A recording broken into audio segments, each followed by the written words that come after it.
I think we should just sit there and say nothing. We're live now. It's like you said something. Hello. Where is the attendance? I'm looking.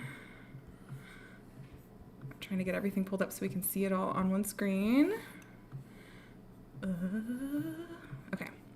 There we go. How many people are on now? Show me. Hello, everyone. I'm still trying to sort all We this don't out. know. There we go. We don't know anything. There we go. That. Thank you. Okay. Hello, Hi. everybody. We're doing a live stream that we didn't tell anyone about. A secret live stream. It's a secret. And as a matter of fact, we didn't make a decision to do this till day before yesterday. Yep. I just posted it on Instagram, so like some people know about it now. Hello, Matt. But yeah, this is not a sale. Hello, Digital Man. Yeah, we're not selling anything, guys. We're just talking. Just so you know. Chatting and showing you some really cool We're stuff. going to show some stuff. We're going to have some fun. We've got a really wide variety of books. We're going to talk a little bit about grading. And just chat. We're not going to do it all night. I always say it's going to take 20 minutes, and it takes 2 hours. So. I know. And we'll answer questions, too, if you guys have questions along the way.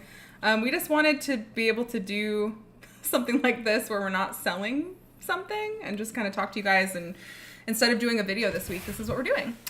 Yeah. Claim one. Nice one, Brewfront.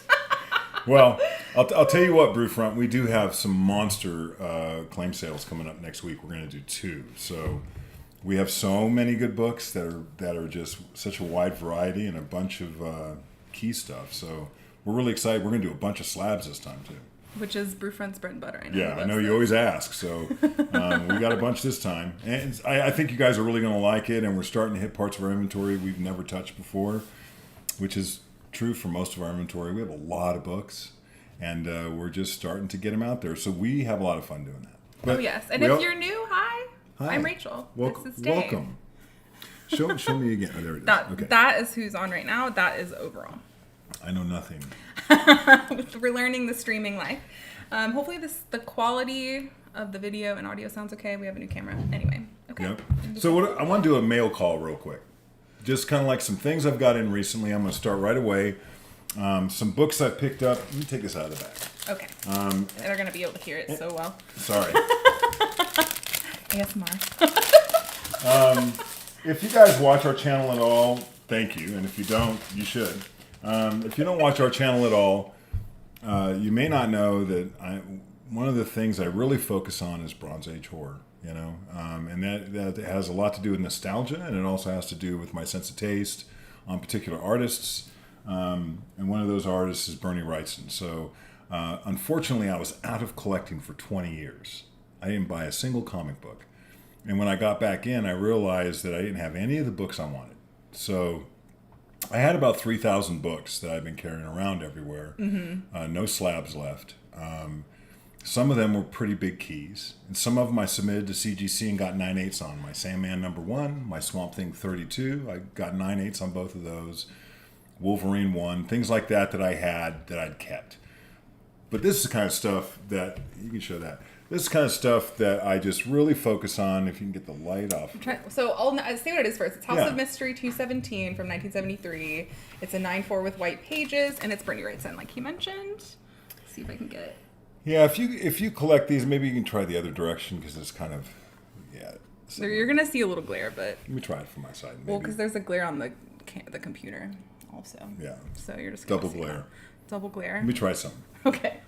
He really wants you to see it. I do. There's still glare. But you can see the scary tree man, which is really all that matters to me. Well, the only thing missing is the dog. Here we go.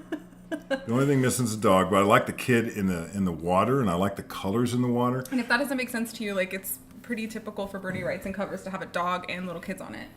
But this one doesn't have the dog. No, but here's the thing about this genre, and I'm not a completist. I don't want every House of Mystery. There are some that I like from the early era. Most of them starting on 174, going all the way up. They got some version of Skeletons. I'm not crazy about all those, but there are 4 or 5 artists that I really just aggressively go after for my PC. One day I will sell them. I really don't want to burden my family with having to deal with my books that were in my PC. But it won't be for a long time. And things like this, it was interesting. I got this in, and Rachel was looking at it, and she goes, "Oh, this can be improved." This is Yeah, the 'cause corner. it's an old case, and it is a 9.6 candidate. The thing I really focus on when I purchase these is page quality, centering, and grade. So the grade might be there, but it may not be centered, or if it has off-white pages, I really stay away from it. Off-white white is a settling, and I'm always looking for white pages. So I really choose to do things in this hobby that are incredibly challenging, because you just don't see these. Not that they sell out, because this one was probably sitting there for a while when I bought it, and it wasn't cheap. Yeah, I think I paid $6.50 for that. Yeah. So just wanted to kind of like let you guys know that I got this in. I got something else really interesting in. It still has tape on it. There's a question. Sure. Can you talk about why the prices of slabs are crashing? It's becoming more expensive to buy a raw than a slab book. It seems a bit nonsensical. Yeah, it's definitely an interesting topic. I don't know if it costs more for a slab. What I'm finding is that, and I'm going to digress for a minute, slabs of books that don't have a lot of interest, that are not in investment grade, like 9.8. If you had a 9.4 of some random issue of X-Men, for instance, Star Wars, Which we've had a lot of random and issues. this is, I'm speaking from experience and not opinion. If you have like lower grade, out of investment grade, I've seen many books sell for less than the cost of the slab. Mm-hmm. Why is that? So you've just made the value of that book, to your point, the value of that book is now less than even. You have to pay money. If you own that book, you have to pay money for someone else to take it. Yeah. Considering, maybe you slabbed it yourself. So slabs going for $25 or less, that's just, maybe more than one person lost money on that book. And that's what I have to say, is that more people are buying raw books now because there's more value there. And the issue becomes, if I buy a raw book, can I trust the grade? Mm-hmm.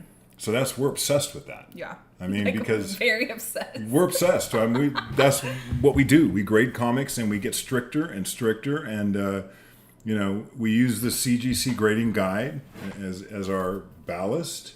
But we also, before this, used Overstreet, which is actually a little bit stricter. It's super strict comparatively, which we're going to talk about the grading guide in a little bit, because I've been grading a lot of books lately. I do think that there's two schools of thought. There are people who feel that every book that has value should be slabbed. And there's people that feel that there's way more than two schools of thought. There's a lot more. I'm going to just generalize. That's one generalization. And the second one would be that you should never slab any book, right? Like Billy Mooney, who was on Lost in Space, he has a world-class collection. Mm-hmm.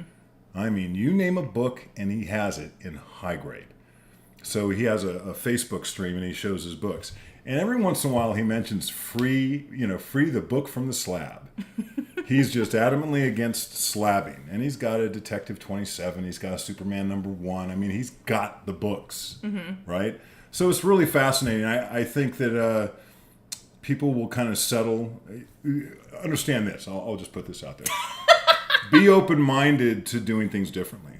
Because this is not the way we planned on selling books. Mm-hmm. We plan on selling 100% graded books. That's how we started this business, is slabbing everything, and that has drastically changed. 95% now of what we sell is raw. Mm-hmm. And what I find is I can give people a much better deal. People can walk away knowing what grade it is, because we're really strict graders.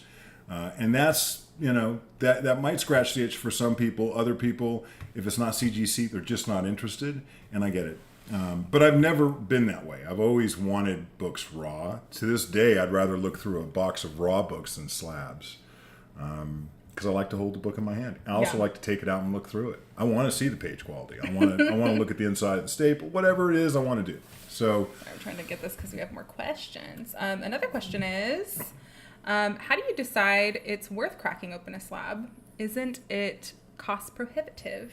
Not for me, because I clean and press my own books. I think it can be if people like buy a slab, and they think every slab that is this old, the book will be better. So they just, send it to somebody and say, crack it and resubmit it and all of that, press it, clean it. So let's say you're in the book now 45 additional or 55 additional or 65 additional dollars, however much you're paying for all these things, and you get it back and it's the same grade or less, you could be really disappointed. That's never been the situation with us because I know, first of all, we're really good at grading. Second of all, I want to get into the defect on this. I don't know if we'll be able to show it, but if you can, it's right here. It's the corner. Let me see if I can. I'm a beauty guru now. Stay still right there. There it is. There we go. You can see it. Does that break color? And that's the big question. So I think that if I was just chatting with someone about like how to be safe in this, I think someone should really not only understand grading and be able to grade very well and understand exactly what that defect is. Second of all, they need to understand pressing and cleaning, because as someone who's done it for a couple of years, and I've done thousands and thousands and thousands of books, right? Somebody telling me what can come out compared to what can come out is a totally different thing.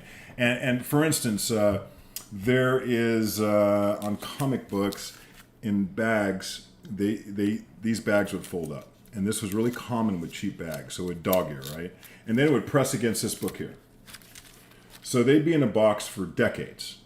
You look at this book and on the cover, or if they didn't have bags and boards, it could be on the back cover, you got this V impression. I thought the first time that I dealt with one of those, it would come right out. And I had to work with a steel ball for a half hour because of the paper quality, So just to get that impression out. And it was deep. It didn't break color, but I remember having to press a book 4 or 5 times. I remember putting books in and it comes out immediately with the heat and pressure. So it really is, the more that you know about those aspects of comic books and grading and pressing and cleaning, I think the better decisions you'd make to crack and submit things. The general opinion is that the older the slab, the more likely that book has never been pressed. The difficult decision is you may not like a wrinkle here, and you say, well, I want that pressed. Well, it won't improve the grade. Mm-hmm. So it's like, when do you do something that will actually improve the book? Also, in the older slabs, they can get damaged over time, too. So sure. The grade may not be the same. The older the slab, all. Yeah, I'd love to dispel a rumor while we're here. The older the slab, if you got the original slabs, and this is an old slab, and you can tell guys by the number. As these numbers just by the way it looks. Yeah, numerically, as they go down, it's older, right? So I'd say the slab's 10 to 15 years old. Back at this time, they used to say in the back of the slab to replace these every 7 years, mm-hmm. right? So there's an older slab, and it's like just got this really plain looking label, and it's kind of separate, and it's a little darker. And there's also a gold, what color is that slab? A red slab that you'll see from books of a certain era that came out the first year of CGC. Oh, it doesn't mean that it doesn't mean it's a pedigree or anything like that. It just means what era it was, if I remember correctly. But interesting. Yeah, the older the slab, the less protected the book is. If you ever were to break open an original slab that came out in 2021 or 22, you literally just pop them open, no effort. With your hands, we've showed it in a video. You can stick your finger in there already. Just pop it open, and then the 2 pieces of plastic that they have around it peels apart. Mm-hmm. Where later on, they started putting paper behind the pages to help protect the pages from foxing and such, and you have to cut out what's in this well. This is sealed. It's very scary. You have to cut it, so you have to be really careful. The more modern they are, the more challenging that can be. I know some hacks on getting inside the box. We have, I think, I don't know, I'll try to link it after the live's over, but we've shown a video on cracking a slab open. Yep. So I'll link it somewhere in the chat sometime or in the description after this is over. Yeah, there's a couple ways of doing it, but even if you were to get it in CGC and CBCS are both really difficult now. Yeah, because they're really thick. I actually like CBCS. I know they get less in the market, but as a company, I think they do a fantastic job. I think they're more accurate with grading on a consistent basis. They're a little stricter. That's why I like them. Yeah. Which is fascinating. There's nothing about that company except their pricing's a little more than CGC. And they do the signature verification, which can be iffy, but Yeah, I don't really do signatures, and the way they do signature verification, they've been bitten a few times, but so is CGC. Yeah. There's no perfect company. There's no perfect. So we're getting other questions too. We're going to show you some stuff, but there are other questions. I don't know if you want to answer this now or later. It's up to you. Let's show some books first. All right, I'm going to just show this real quick, and then we can answer more questions. And we'll answer your questions. So hang in there. Show that. So he just got this in. Yeah, I actually paid real money for that book. There's several kinds of good deals. One good deal is getting a book for under market. Like the last one sold for $100 and you get it for $80. That's a good deal. Right? Yeah. There's another kind of good deal is I found the book I want in grade. So here's the thing about that kind of good deal. And let me see what this is too. It's All-Star Western number 11. I don't think they can see it. I think it's the second appearance of Hex, right? Of Jonah Hex. Mm-hmm. It's the second appearance of Jonah Hex. The issue right before this is another book I'm looking for all the time in grade. I'm not a completist, but I don't think there's an era that there aren't books that I want to have in grade. So I'm more about condition than anything. I mean, the higher grade something is, or the better centered, or page quality, or whatever it is, the more I like it. And it's when it's books that I go after, like these. I think that book cost me $240. Yeah. Mm. Well, this kind of goes with this in question. 9.2, by the way. How do you decide if you could pick one book for life and for investing, which book would it be? Yeah, that's not fair. That's a really hard question.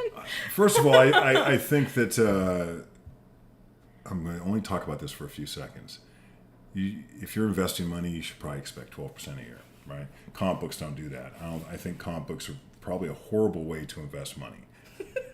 I'm just going to be Should blunt. we reevaluate I have everything? a business background. Outside of all this, I would just say comic books can be a horrible way to invest money, except if you really understand what you're doing and you're very shrewd about it.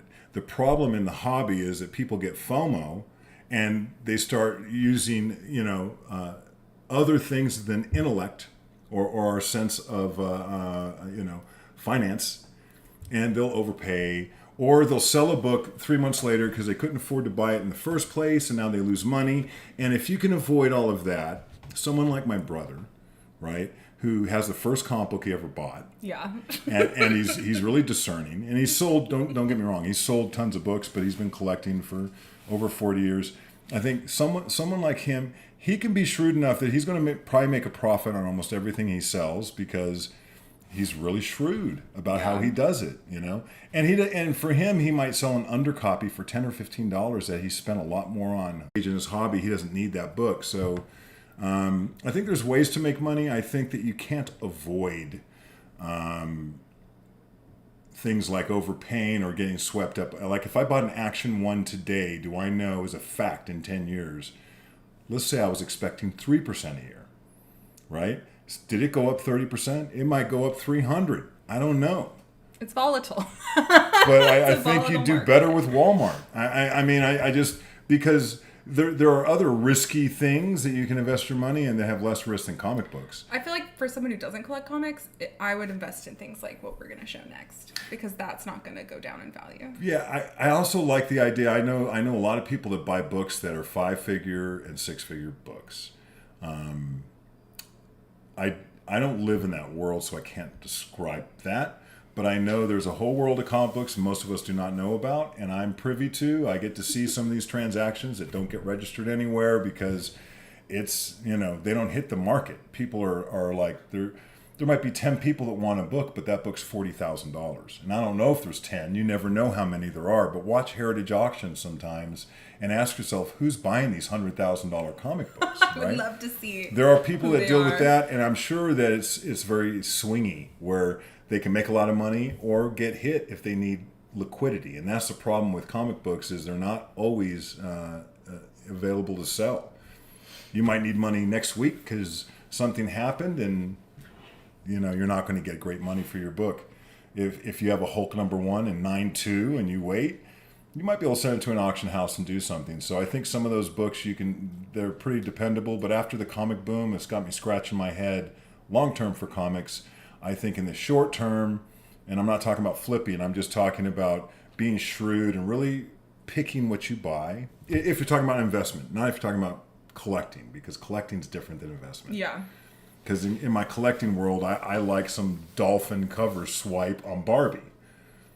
That book's not going to be really, I don't know, maybe it will. But It's worth nothing, but I mean, it's like, I think that investing is a very difficult thing that you should do with some form of education. And it's not like closing your eyes and throwing a stick out there and hoping to hit money, you know, because it really doesn't work that way. I think I've scored on comic books, made tons of money before, bought cheap and sold high, but I've also not done that, you know. So I do this full time for a living, and we put a lot of work into it, and we focus on lower dollar things, and that's why I like to sell them raw, because I can sell them at a discount, and it makes more sense for someone to buy something that's undervalued when compared in the same grade to CGC. Mm-hmm. If I could sell you a book for half and then you decide to submit it and it comes in that grade, well, you've done great. But that's really, you know, not necessarily why people buy comics. Some do, and I'm not begrudging anyone. God knows I have.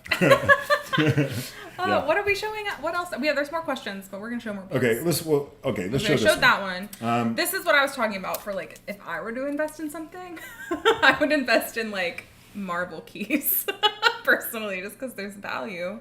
There sure is, and well, this one is an important one. And this is Avengers 4. We did show this in a video recently, but we got it in a collection that we bought. Yeah, what we're going to do now is we're actually going to grade it. So I have not, I have a few books like that, and we're going to talk about these, that I haven't graded all of these. I've looked at them, but grading is a different exercise for me. There's like a quick and dirty grade where you kind of look at it and say, oh, it's got a bent corner, it's missing a corner, whatever that is, and say it can't be higher than an 8.0. Making that up. That's one type. The other is to get it under the lights, look at every page. Which I realize our lighting right now is really bad. Clean the book for me. If I mean, just lightly with a piece of cotton, look at every square inch on a book, understand the staples, and then the grade starts to quicken, you know? Mm-hmm. And if I go to press and clean a book, I really have to know the grade, because now I'm looking, even on a modern, is it missing any paper at all at the top or bottom of the bindery? You know, and little tiny nuances, like this has a 1/16 tear on the back cover, and we know that it can't get more than a 9.4. So it's like really understanding grading and then like digging into a book. How much time do you spend to grade a book? Is it 10 seconds or 2 minutes? Because 2 minutes is a long time. Well, I've been grading Golden Age books for the last 2 days, and each book has taken me like 5 minutes to grade. Yeah. But what's the key significance of this, well, in case someone doesn't know? So that is the first appearance of Captain America in the Silver Age. In the Silver Age, yep. I think it's the death of Bucky Barnes. Yep. It's also Jack Kirby art. Which you can tell by that face, if I can get a good shot and besides it being the first appearance of Captain America, he joins the Avengers. So there you go. It's a classic Avengers right here. You got Iron Man, Giant Man and Wasp, Thor. And Captain America. Let's go ahead and take it out. Yeah, let's go ahead and take it out real quick, and we'll. My hands are clean. People give it a really grade. I'll look at the chat while you get that out. Yeah, someone asked, who's better, Bruce Dickinson or Paul Di'Anno? Paul Di'Anno, sorry. I don't know about better.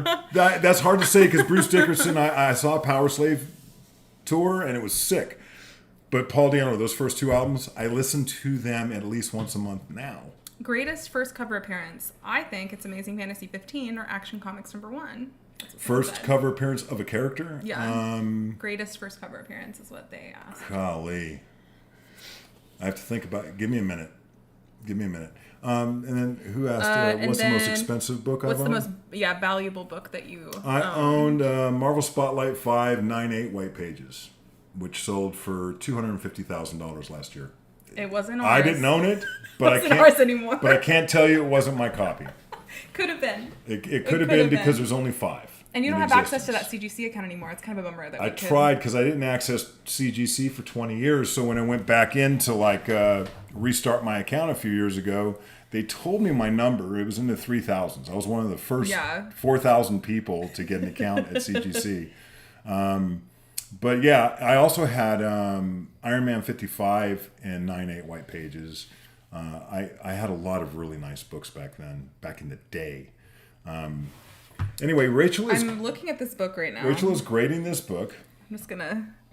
The camera on this is good, but the light is so bright. This is what it looks like. It's got some stuff going on. When I'm editing a video, it's so much easier to do this than doing it live. Yeah, I'm gonna grade it. There are some other questions. Okay. Someone was saying that they have that Ma cup, the Ma Kent cup. I think that you actually reached out to us on Instagram. Yeah. I did tell my uncle that you have one, so I'll let you know if he wants it. Yeah, he needs it. I'll I'll let him know next time I talk to him. I talk to him every day, and I'll see what he has to say. Thank you, Logan. Hey, thanks. Thank you, Jambo. Cool. Okay, so let me... Boy Commandos 15, you just picked up your first. That's great. That's great. Yeah, we have a book. We have a Boy Commandos we're going to show in just a minute. Mm-hmm. Will Charlton Brown's horror ever get its true due? It's due to me. I love Charlton. Charlton horror is underrated. Oh, we have one, don't we? No, I didn't bring my Charlton. Oh, you got one from the guy that gave you this, though. I do have one I was going to bring. I'll be really frank about Charlton horror. The art is not that good. You may like it more, but if you look at it, even the way they did the color impression, it was just kind of shoddily done. I think there are some covers that are better. This is my opinion. But I have pretty good taste about horror.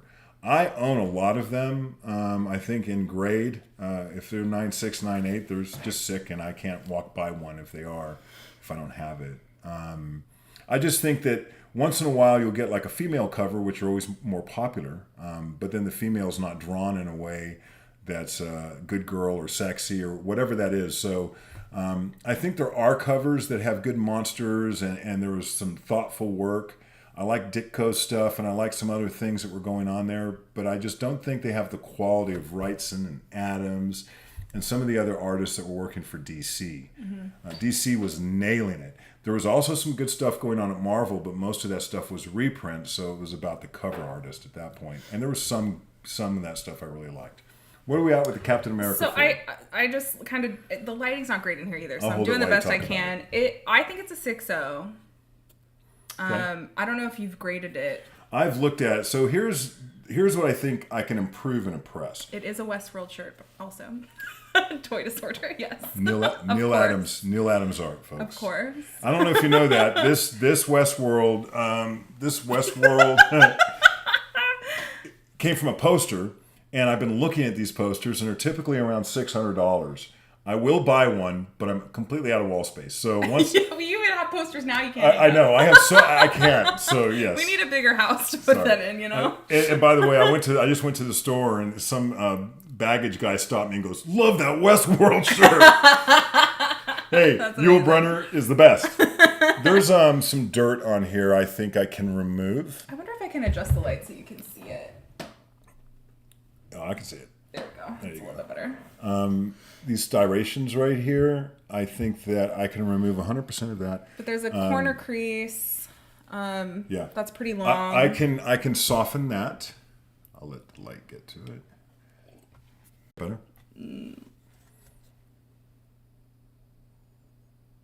Oh man, no, you can't see it at all. Oh, there we go. There, like that. Yeah, there's a crease right here. I can get that out for the most part. I do think this improves with the clean and press. I think it looks better with the clean and press. And you're giving it a 6.5? A 6.0. 6.0.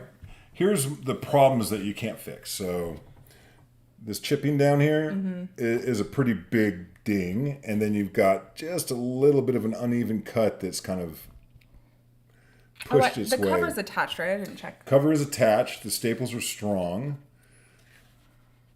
The book looks great. This is actually high grade for this book. And we didn't even know it was in the collection that we got. I found it going through books, and we were It was excited. stuck to another book. It was just hidden in there. None of these books, by the way, had backing boards, and they were kind of just mushed. And I like collections like that because while you get pockets of books that are bent, they're like bloop. You get other pockets that have been undisturbed in some chunk. Yeah. That you pull out and they're like 9.6. So if that book collection's from the 70s or the 60s, that's Jackpot City. Should we show some of these? Let's grab a couple more questions real quick. I don't know if we had any more. Oh, what are your favorite timely covers? Well, I really I know you like like that Marvel Captain number America one. one. I like the Captain America Nazi. Holocaust cover. I forget what number that is, 38 or. It's yeah. It's not an era that I really look into that much at this stage. I'm really focused on bronze and copper, believe it or not. Somebody just asked about Charlton.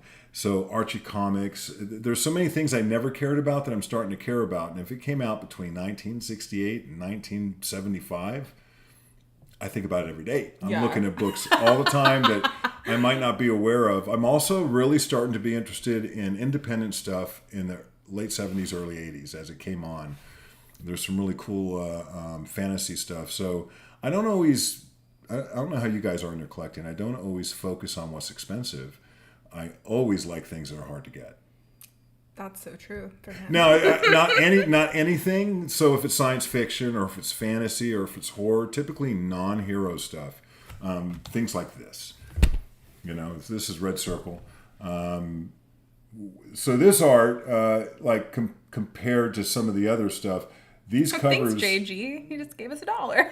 That's very by nice. the way, any money that is given to us goes 100% to Rachel. Just so you know. Thank you. What? But any money that happens in this stream, Rachel gets 100%. So That's very kind. Well, thank you, JG, for me especially. yeah, I have a couple more of those. This cover is so cool. I remember when we got this one in. We were really excited about that. That's what I'm talking about. So I wasn't into this early in my collecting because it wasn't DC or Marvel, and it's like I was really snobby. I probably still am, you know. Look at that guy. Yeah, it reminds me of the Phantom of the Opera. Is it not? Like, it looks like it should be. And it was really somebody on the stream that kind of pointed this book out to me. Yeah, these colors are, like, it is shiny. We can take it out of the bag, too, and you can see the gloss. So this is why I collect 96, 98 stuff like this, because it's super hard to find. It's not cheap. But it makes me happy, man. When I look at a book like this and I can see absolutely nothing wrong and I can get back to the art, like, that is spooky. I love that cover. I don't know why this book's not more popular, but if you were looking for a super high grade copy, you probably couldn't find one anyway. And we sold a lower grade copy of this in a claim sale. So, like, we do end up selling stuff like this on our claim sales too. But Thank you, JG. Thank you, Greg. so there's that. Okay. The books were not stacked opposite bindings in the collection that we bought. They were just all stacked up. No, There's it was a lot like of stuff going on one in of there. these things, right? So, and they're bent. It's fine. I buy collections like that all the time, that you're kind of digging through things. I bought thousands of books in this collection, and I was getting some really high-grade books from this guy who was selling for someone who had passed away. And I chatted with him. I'm like, well, he said he's going to get some books, and he explained to me none of them are bagged. He said, you wouldn't believe how these are being kept. Those are the ones we want. A lot of the times, those are the nicest ones. It's why people dig through dollar boxes. Yeah. I don't buy, now I was buying them one at a time, and I don't buy things that look like they're very fine. I mean, if it starts to have... Not on purpose. If it's, yeah. I mean, I'll get it in a collection, Yeah. And it turns to bulk, but I really do look for things that lack wear.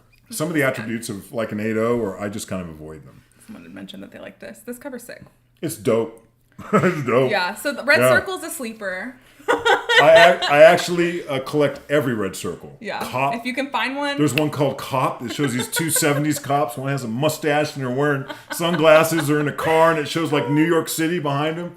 I like every single one of Red Circle's books. Do we have that one? We don't have that one. I do. Oh, okay. I was like, I didn't bring it. I didn't bring it. Maybe next I don't time. remember her. Can we talk about what we're going to show in a little bit? I'm going to show one more show and tell. Okay. Well, we can keep showing all these. It doesn't matter. Well, I do want. We have a bigger. We have a lot of books we want to show you guys tonight. So this is the big boy. Yeah, just pick this up. This is Teenage Romance's number. What number is this? 45. 45. It's the last issue. Matt Baker. So this is the last issue. Matt Baker. This is a pretty scarce book. There are not many copies in existence. This one's in low grade. I think I have it at a 2.0 or a 2.5. Mm-hmm. Could get a 3.0. I'm probably not going to touch this book at all. We're just going to slab it. Because when books start having problems with staples, and this one does, I am not popping the second staple. So not that I have a problem with popping staples. I've only, I think, 2 staples, and the whole time I've been doing this, I wouldn't touch this one. It doesn't need it because the cover looks so great. So this is the kind of art that just moves me. Matt Baker is one of my favorite artists of all time, and his use of color and staging and art design, I just think he is one of the best artists that ever drew in comic books. So I was able to pick this up, and that's good. Okay. And that's good. Someone said, I see different types of bag sleeves on your books. What do you keep your PC in? I like to keep my PC in fullbacks, 2 milliliter. Sometimes I'll put that inside another like golden age size if I'm trying to secure it like a slab. A lot of the ones you have now are in top loaders because that's how they were given to us. So the guy I bought this from said this top loader cost $15 at the time. The top loader cost $15? And the board together. Holy crap. That's They're a really lot of thick money. boards. We don't like top loaders in general just because they're hard to deal with when you're going through a lot of books. They're finger slicers. Yeah, you will bleed. I've literally at a convention bled on a book because I sliced my finger on a top loader. She bled her own real blood. But what I like about these is they've kept these books in great shape for a long, long time. They're not beat up. I'm fine. So I have hundreds of books that are in these drop tops.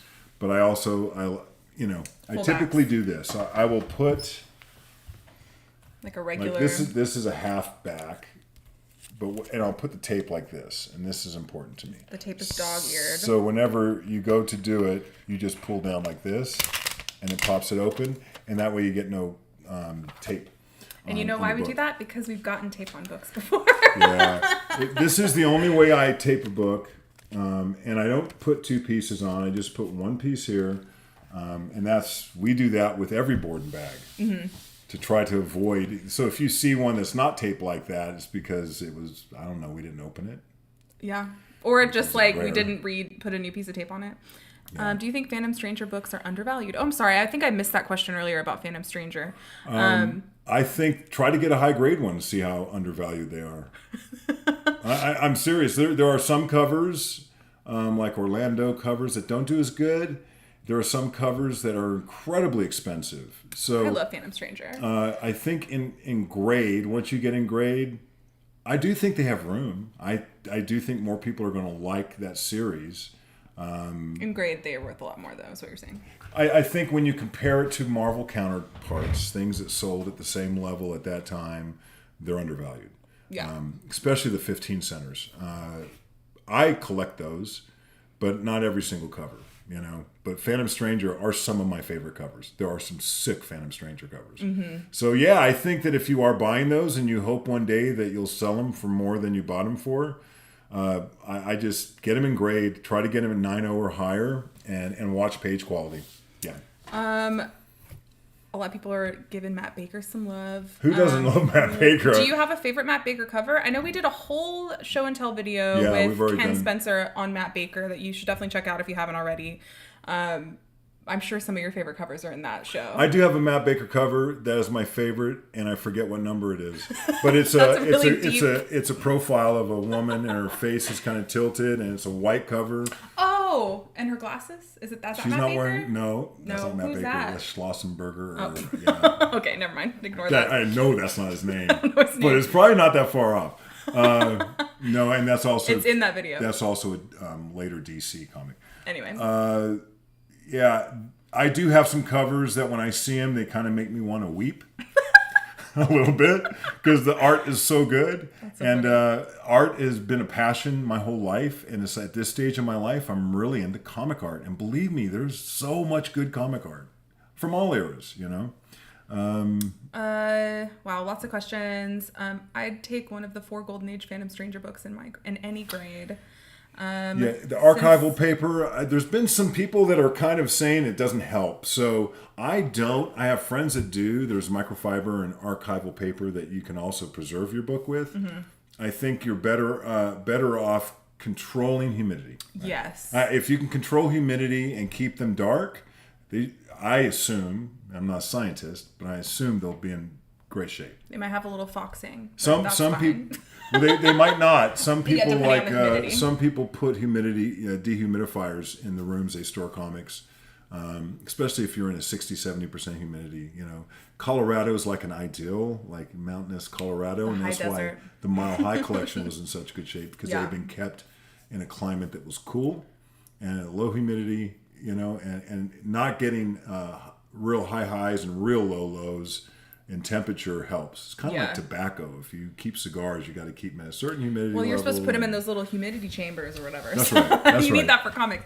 Let's talk about these books. We're getting more questions. We'll answer them as Rachel we continue. is the boss here. Well, we'll be on here for 5 hours if we, don't show you guys. I'd like to chat with all you guys. I know. That's why we want to do this, because it's not all about selling stuff on here. We want to talk to you guys. Okay, do you want to talk about how we got a hold of these? Yeah, so you guys may be familiar with Jeff, the Golden Age Guru. I know he does a lot of stuff with Comic Tom. He also has an Instagram page. He sells comic books. I like that guy. I've met him a lot, and my brother's known him for a long time. My friend Ken knows him, so I chat with him now and then. And I saw him in San Diego, and we just chatted for a while. I knew he had picked up a really large collection, and asked him how it's going and stuff. And I offered at the time, I said, look, I know that you're trying to process these and the work is like insurmountable. If you want, Rachel and I will help you. We'll give you a day of us helping you grade stuff.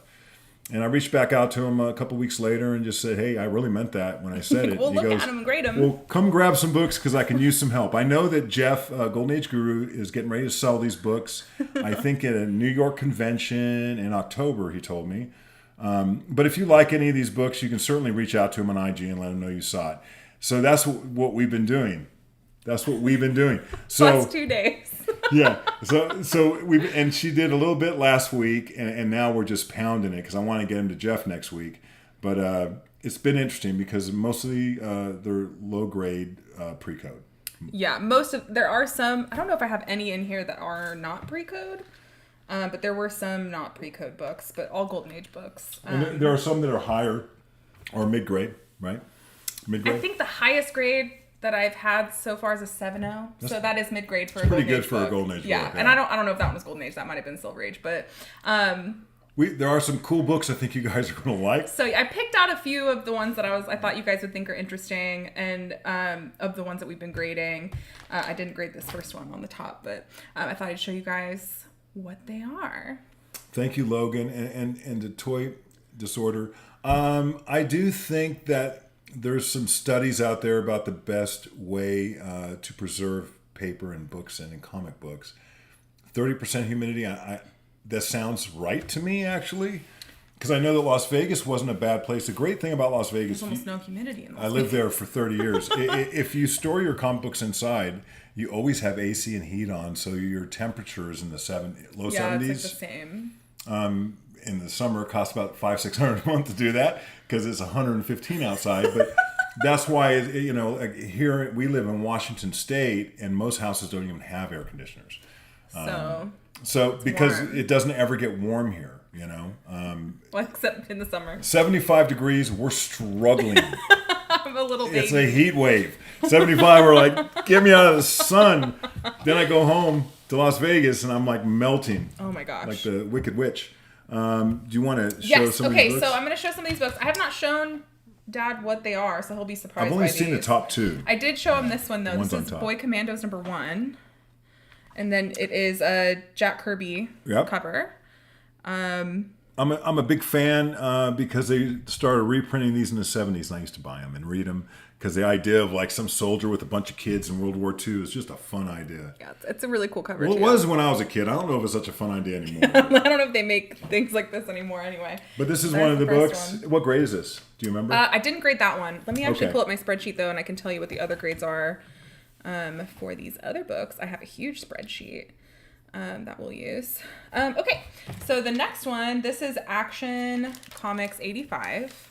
I also didn't write down key significance for this, but this one I graded at a 4.5, which I think is a very good. That's not bad. It presents fantastic. Yeah, this is a nicer graded copy for sure. 4.5 for these is a pretty average grade, I'd say. Color pops, man. This is a nice one. It's a nice copy. This one is Action 45. Let me put the chat back up. Super 84. Oh, 84, sorry. Yeah. Usually you're the one that does that. But there's this one. That's pretty cool. Do you have a shop in Washington? We actually are online and we do claim sales. We do everything in claim sales on Instagram and here on YouTube. This one is, I also gave it a 4.5. So that's a cool cover. It's a nice book. Let me zoom this so that I can...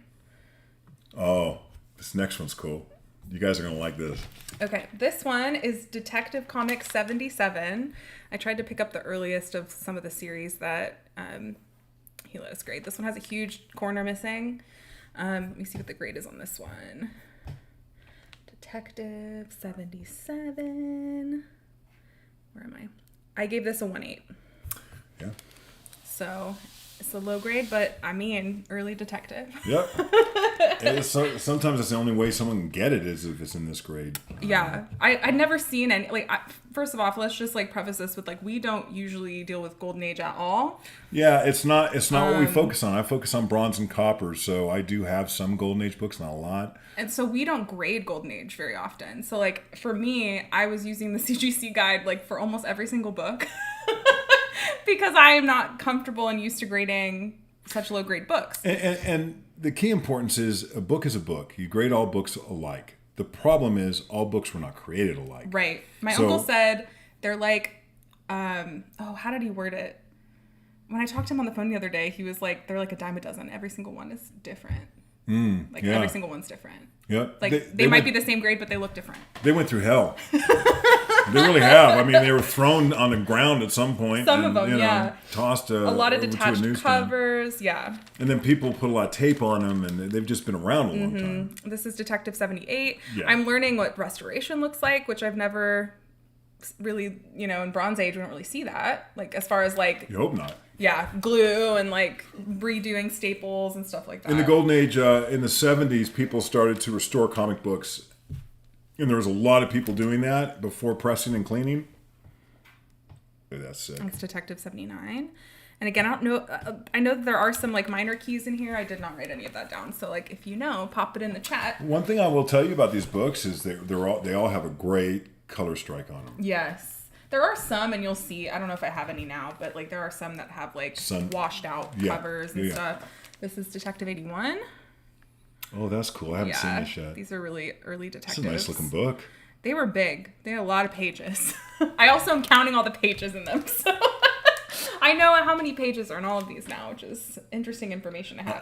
I like black covers too. I get obsessed with the silver age DC and bronze age black covers. What's that one that you really want that Uncle Danny has? That's the black cover with like the monster in the middle. Oh, Fear number 4. Yeah. That one's cool. This 100-page super spectacular number 4 with the Bernie Wrightson on the what is it? Pentagram. Oh yeah. That monster falls on a pentagram and lands on someone, and it's just that cover is impossible, which makes me obsessed. I mean, obsessed with buying one. This is cool. Detective 84. That's a really nice book. We'll show the back of it. Yeah, I think that one has some pieces missing. Oh no, just tape. Yeah. One that is interesting. I do like I do like books that are not boarded when I'm looking at them.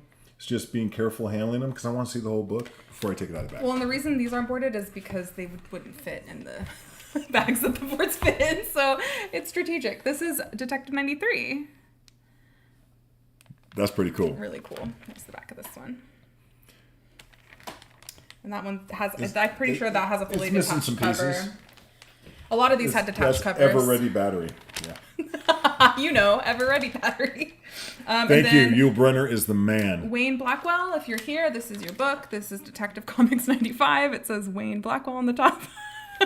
Wayne, we got your book. Are you here? We have your Detective Comics. We got your book. 95. This is a cool cover, though. Hell, you dirty rat. That's pretty cool. And then we have some really early Batmans. This is Batman 21. Look at that red. That's fun. This is Batman 34. Now, all these have a stamp on them, or most of them. A lot of them have a specific stamp that I think is Washington based. Like, it looks like it is. And then there's some that just have like date stamps or writing. A lot of them have writing on it. That cover's pretty different, man. I don't like it. I like the old Batman. The old logo? Yeah. That's the one they use on the TV show. Yeah. This is Batman 26. Oh, Another yeah. really cool cover. That's a party right there. That's a party. I know. Alfred is just scared to death. I get it. Who wouldn't be? And then this is Batman 34. Oh, that's pretty dope. I do think this one's a minor key. When I was looking them up, I'm pretty sure this one's a minor key. It's Batman 35. Again, if you happen to know if it is a key, pop it in the chat, because I don't know off the top of my head. I'm pretty sure this is, though. Batman 36. Another horse These cover. are very early I know, these are Batmans. I tried to get the earliest ones because I thought they'd be the most interesting to look at. This is a book I am familiar with. Yes, this is. I pulled this one for you. Batman 37 with the Joker and the Joker mobile. That. So these are not for sale. These are actually Golden Age Gurus books that we are grading for him. We're not doing a sale today. We're just chatting it up. Bill, that was Bill. Bill's like, take What it. is happening? Claim? No, I like the Joker airplane. I know, it's so cool with the head. But yeah, if you're interested in these, you can reach out to Golden Age Jeff, Guru. and Yeah. He's putting these up for sale at the next convention he's going to in October. But I'm sure that, if you're interested in something, he'll talk to you about it. Yeah, a lot of these were very heavily read, you can tell. And then here's Batman 41. Aliens. These are tough to find in grade. It's not like they're growing on trees. This. Batman 44. Any Joker cover I'm in. So cool. The Joker faces. Yeah, that's fantastic. I love that one. Yeah, yeah. Another very red corner cutout copy. And then Yep. this is the Somebody last need one. to write down a phone number or something, This is the last one I pulled out. This is Batman 45, Christmas Batman. Merry Christmas, Batman. Well, yeah, they're in these Jack-in-the-Boxes. I know, it's fun. I don't like Christmas covers. I know you don't. I But don't it's like. fun. I don't like to mix reality with my superheroes. I did see. I think it's a Sensational Comics. I think that's the series that I was looking at, and it had Wonder Woman and another superhero carving pumpkins, and I was like, "That's it." Well, what's interesting about that is I don't think they've been doing that Halloween activity forever. I mean, so I think it started in the. Oh, okay. So maybe that was right when it That's the happened. thing, yeah. It's like, let's call it. J.C. Penney's might have done it or something. Who knows? Bill, we were talking about that. That Golden Age is really hard to grade. I've been spending the last few days and some days last week just grading these books using the guide, and every book takes me about 5 minutes to grade. Yep. I'm getting faster because I'm looking at hundreds of books. I have bought some books in clear backing boards. I think that they're okay. They're thick. They're heavy. If you had a box full of books in those, that box would probably be twice as heavy as a regular box. I can't even imagine. There's some convention people that have those books. I think that the object, I believe, is that you don't have to take the book out because it's clear. And I will tell you right now, if you see one of those, take the book out. Because I bought a couple books, looked at the front and back, looking for 8 sharp corners, that type of stuff. Took the book out, and it was a book that was represented. In this case, it was, I'll tell you exactly what book it was. It was What If, #1, and it was represented like a 9.4, and it was like a 6.5. So here's what it was. It was in one of those in another bag. So it was bagged individually, and then it was put into a bag and board that was much bigger, which I like that to secure a book. But to look at it, it does. I mean, I think that if you're at home and you want to look at the back cover of this, and I have a friend named Mick. He does not use backing boards. He only uses Mylars, and he'll hand you a book. There's no backing board, and it's like a really rare. I mean, floppy some war book. pre-code war book. And he's like, here. And you're like, okay. But the fact is, the reason he does that is so he can see the back cover. So I think there's a lot of ways to skin that cat. Yeah, some other series that we had that I've been going through, there's so many detectives, a lot more than what I showed. There's a Wonder Woman, Sensational Comics, and Wonder Woman, both series. A lot of Supermans, and a lot of one-offs. Police comics. I know I saw some Plastic Man and Doll Man. Never heard of that before. Oh yeah, Doll Man's a thing. Never heard of it. A lot of boy commandos. There was one called Wings. Yep. So there was a lot of those. So if you're interested in seeing more of them, we can definitely show you guys some more before we give them back to Jeff. Which will be soon. He's ready. Yeah, we're going to give them back next week. He misses his books. But we can try to show you guys more before. Something I want to show. We're not going to be here much longer. I think we're going to wrap down in a minute. A couple things I want to show. I picked up a collection, and the guy who sold it to me said, "Look, I got Strange Tales 169, 170, 170." He goes, I don't know where they're at. And then he brought me a box that was water destroyed. It was like one lump of something that used to be comic books, and there were some comic books behind it that were fine. You know? I don't know. And he goes, yeah, the Strange Tales, it was ruined. You know, I guess he saw it and threw it out or whatever. And then I'm going through the collection, and boom, all of them. He must have had 2 copies, and these are super nice. So I'll tell you why I got excited about this. It's because I've never owned these. You know, personally, I've never owned them. And during the comic boom, out of speculation. Well, I forget speculation. It's nice to have them. I love them. So I have not graded this 169 yet. Oh, are we going to grade it right now? I have not graded it. So I've looked at it. I took it out of the bag. It was just in a bag, no backing board. I looked at it, and it had really good bones. I mean, I looked at it, I'm like, this is a high-grade book. This book had good bones. I like that description. Good bones. Okay, I'll let you grade it. Okay. By the way, Rachel is a fantastic grader. Thank you, Dad. she's been grading now for about a year and a half, and what happened was she was doing other work for me, and I told her one day, I'm like, it would really help me if you could grade some comic books for me. So what I'll do is I'll give her the Overstreet price guide or grading guide, and I said, she goes, well, just show me how to do it. I'm like, just read this guide and go from there. And literally, she just started doing it. And ever since then, her eyesight is so much better than mine, and her patience. It takes patience to do this.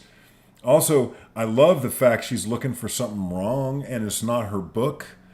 So it disengages her from having any emotional tie. She's strictly the facts. She's gotten better over time at understanding that's really white pages. Yeah, it is. At understanding like some of the nuances. I'm watching her grade this book because I have an idea.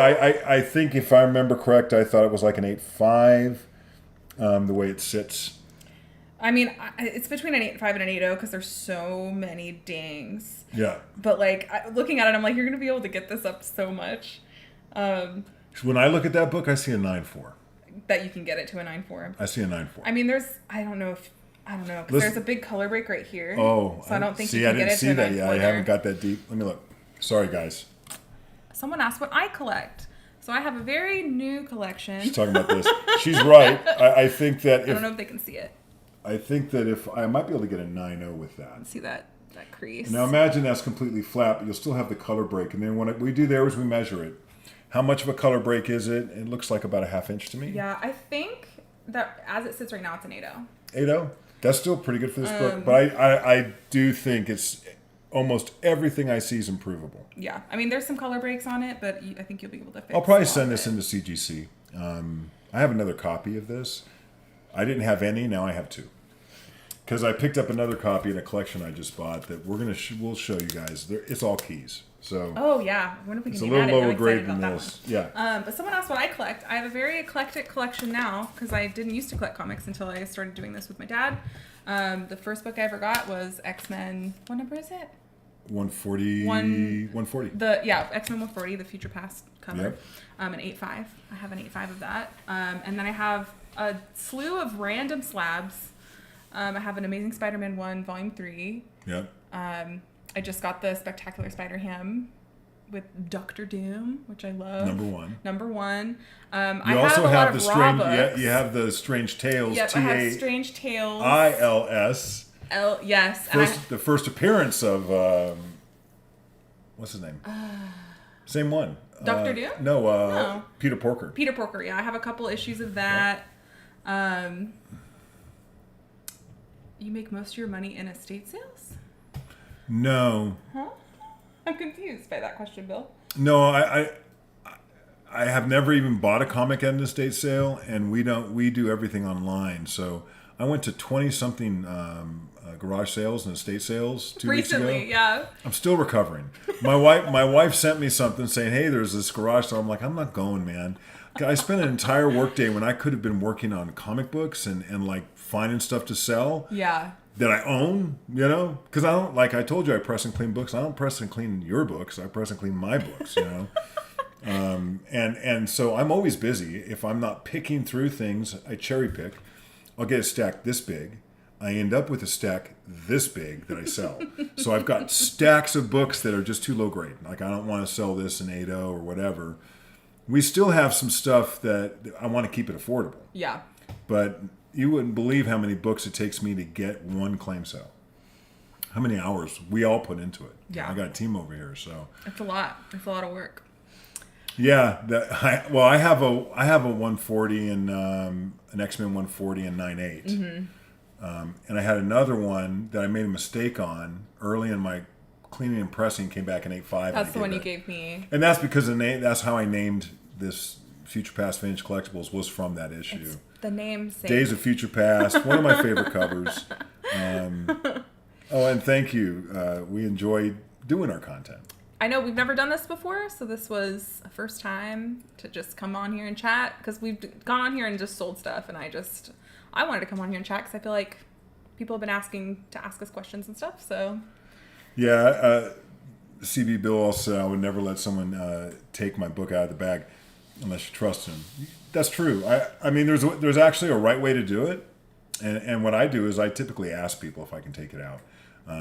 I will give one piece of advice. If you ever take someone else's book out of a bag, remove the tape from the book and stick it on something else. Yes. Remove the board with the book on it, and keep it flat. So, don't just flop it around, because you will see someone look like they're watching their dog get kicked if you start like... Someone said how. Do you want to show?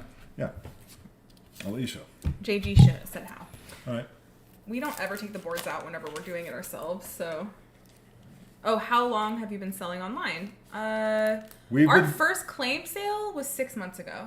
Yeah, I had an eBay store for a couple of years, and our first claim sale was 6 months. We've been selling out, and we have a claim sale every Monday, and now we're going to start doing it on Good job. Everybody saw it. Now, putting it back in can be problematic, and I can tell you, be patient. I'm not going to show you that part because I need the table as a... Yeah, she's down low, and she's sliding it in, and she's making sure not to catch any corners. That's why you put the board in first, and the bag will just slide in. Your knowledge is only matched by a few people I know.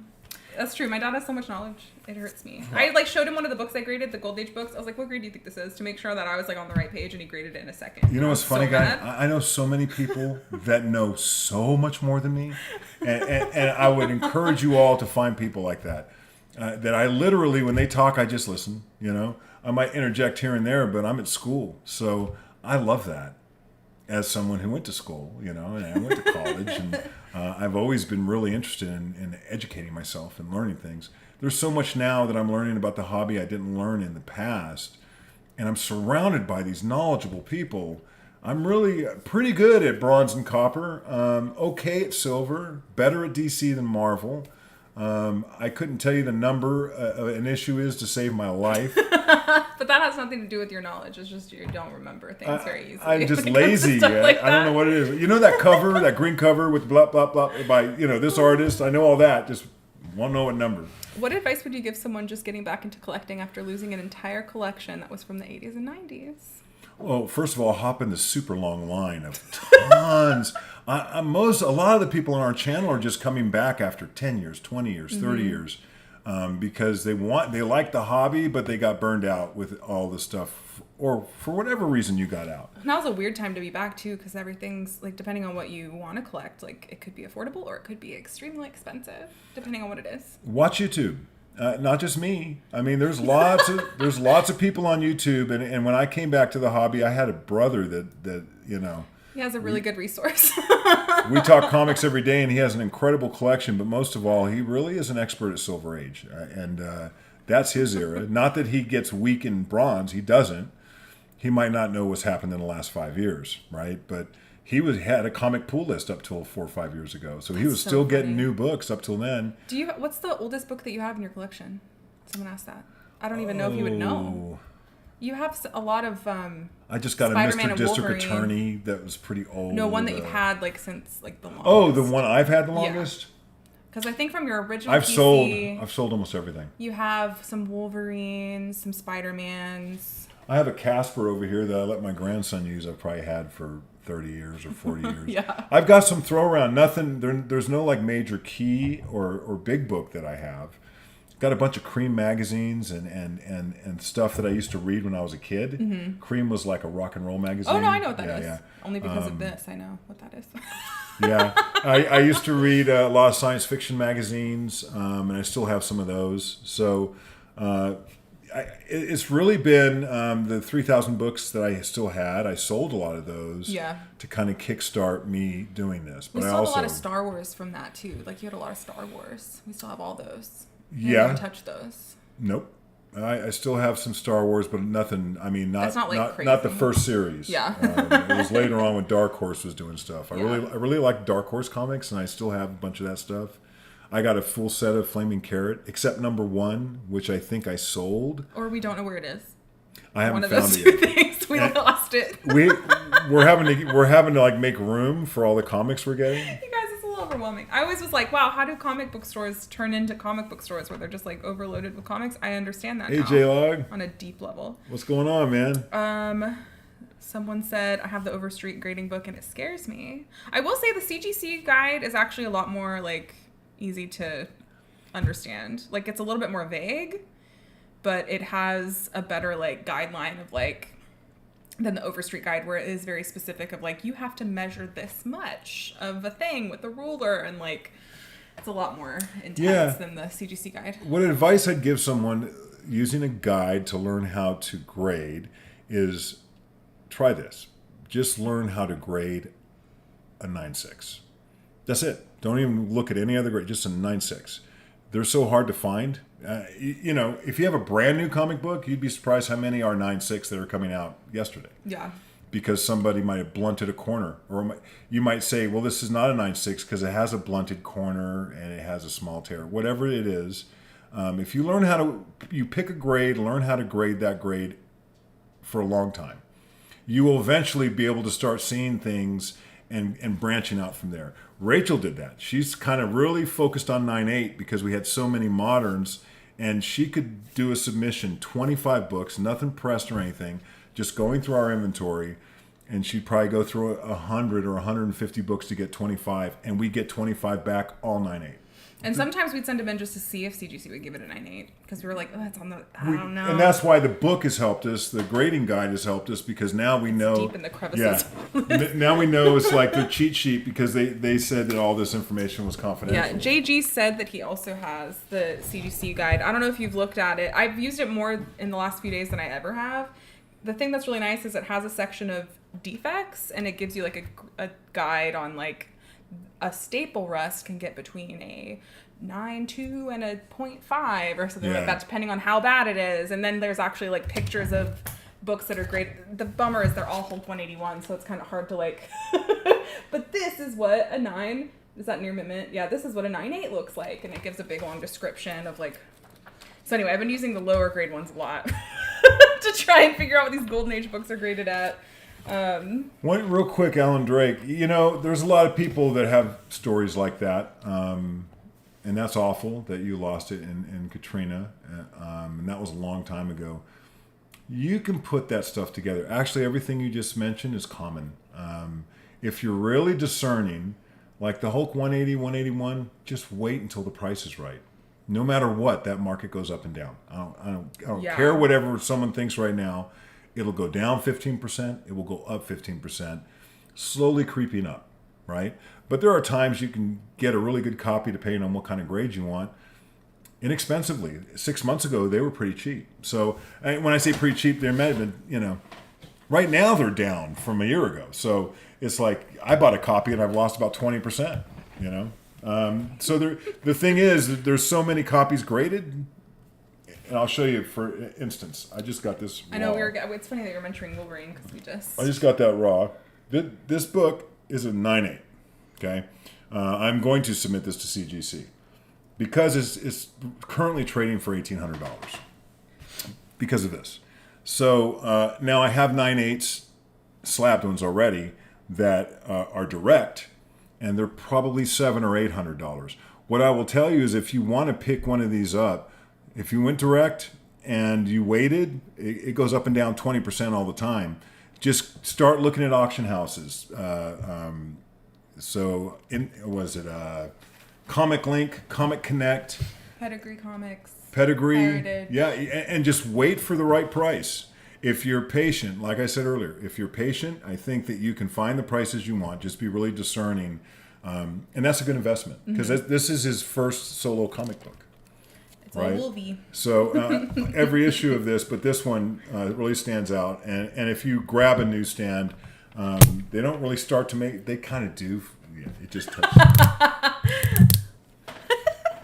They make a little bit of a difference in newsstand. Oh yeah, short box too. Someone mentioned short box. Short boxes. Now they sell raws, so that's pretty cool. Well, actually, if you're going to go there, I think Whatnot right now, if you just park yourself on Whatnot, you might be able to get a great deal. Yeah. Sometimes books go much lower than what they should, so I would recommend Whatnot. I think that it's noisy over there. There's so many people selling that you don't know where to go. Yeah. But I know that Comic Tom has a whole day where sellers are selling different types of things that are all like connected. But there's hundreds and hundreds. We're approved for Whatnot. But we decided to go Instagram because we want to, if I'm going to have to pay 15% of a sale, I'd rather give you 15% of a discount up front and make that sale. And also, I don't want to sell a book worth $50 for $1. I just don't, Or to like the auction. Auctions are scary. Yeah, so auctions are scary. Well, yeah, 8 people are there, and you can't sell anything because everything's an auction. I'm not saying it's a bad forum. I just say we have done so well on Instagram, and the people that we're meeting and the people we do business with week in, week out are awesome. I love the community on Instagram. Now, I'm not saying it's not great on Whatnot. I just really like what we're doing. Yeah, I mean, we built a community on Instagram, and we're starting sales here, and we've had a blast. I know, we have a lot of fun doing the YouTube sales too. Rachel almost had a heart attack last time I was cutting books at the end. She's like, "What are you doing?" You're basically giving them away. A couple other, I was going through a recent collection. Sorry, please. Someone had just asked when our next YouTube sale is. It's going to be next Friday. Yeah, a week from today. Yep, next week Friday. From today. And I'll have some of these for sale. He had a full set of NAM, the NAM. The NAM. And I'll show these one at a time, please. And there are some covers, and I'm familiar with this series. I actually have an issue already. But there was a couple covers I'd never owned before. This is one of them. This is funny. So it's my sense of taste. I go through 40 or 50 of them. There are some dope covers. These are not the only two. But these two, I immediately saw it and said, that goes in my PC because it's a 9.8 candidate. And immediately, because I know what this is as someone in my era, a baby boomer. This was a horrible photograph taken during the Vietnam War that really helped turn the American ideas of Vietnam a different direction when they saw how awful people were being treated. And then this next one. Keep going. You should. And this one, just because it's a mid-'80s good girl cover that's sick. As soon as I saw it, I'm like, I'm keeping that. So I've got like an entire set of these that are pristine. And like I said, these actually have some popularity. And when I started to look them up after I did all this, these go for money, slabbed. And that's fine. Even if they didn't, I wouldn't like them any less. Oh, this is cool.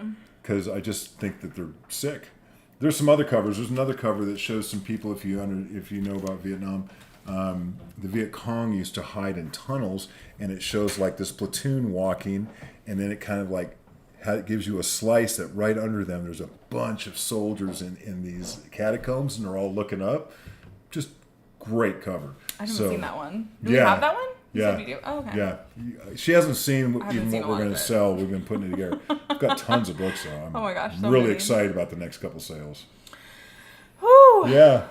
We're only going to stream for 20 minutes. How many hours have we been? We decided Remember? We have a booth at Rose City Comic Convention that is in Portland next month, September 22nd, I think. It's like, the end of September. It's one of those days in September at the end. So we have a booth, and I didn't want to do it. I'm like, I really don't want to. It's so expensive, and it takes so much labor, and we put so much into We had booked it so long ago, too. Yeah. Because that's when we thought we were going to do every single convention, and that also has changed. We thought we were going to sell slabs. We thought we were going to do conventions. So much has changed. No, man, I'm digging the claim sale. So what we're going to do is we're going to set up, and we're going to do a claim sale one day. I have a booth that we're going to do claim sales in. Basically, and we're going to do a claim sale on Instagram on the Friday and on YouTube on the Saturday. So you guys are the first to know about it. Part of it. Because I just told Rachel 20 minutes literally right before we started so, doing this. We'll figure out how that's going to work logistically. I'm excited though. Now I'm like, okay, I'm excited. We can meet people. I can still go look, buy some comic books, see what other people have, and sell you guys some great stuff that I'll put aside just for that. Which will be fun. Yeah. But I think that's all we have today. Unless you wanted to. I just wanted to make sure, any late breaking questions. No, because I answered that. Thank you, Alan. I've enjoyed selling books. // That's right. That would be slashing. We'd really be The slashing. Rachel discounts.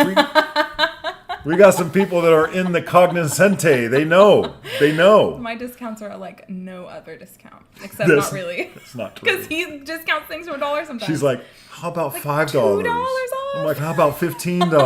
Yeah. Anyway, I hope you guys enjoyed this. We'll do more things like this if you want us to. Thanks for showing up. That we didn't even tell anyone we were doing. I know this, it was a big surprise. She was surprised. I know I didn't know if we were going to do it today or not, but we did it, and I'm glad Here we did. we are. But thanks for saying hi, and thanks for checking us out. And we'll have a video out next week, so look for that. And we'll see you later. Bye, everybody. Bye. Thanks again.